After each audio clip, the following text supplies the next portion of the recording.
Сидалы Оразали мектебінің бірінші сынып оқушысы Смағұлова Камила. Авторы Абай Құнанбаев.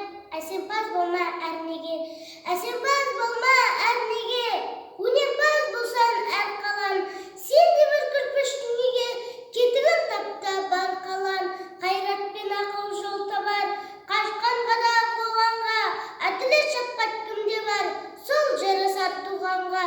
Бастапқы екеу соңғысыз біте қалса қазаққа, алдым жалын артымыз барар едің қай жаққа. Пайданы көрсем басырып, мақтанды іздеп қайғалма, мінінді ұрлап жасырып, майданға түспей байгалма. Өзінде бармен көз көріп, артылам деме өзгеден, күнде істігін қоздырып, азапқа қалмай езбеден. Ақырын жүріп анықпас, еңбегін кетпес далаға, ұсыздық қылған жалықпас, үйретуден балаға. Көлеңке басын ұзартып, алысты көзден жасырса, күнді уақыт қызартып, көк жиектен асырса, күңгірт көңілім сырласар,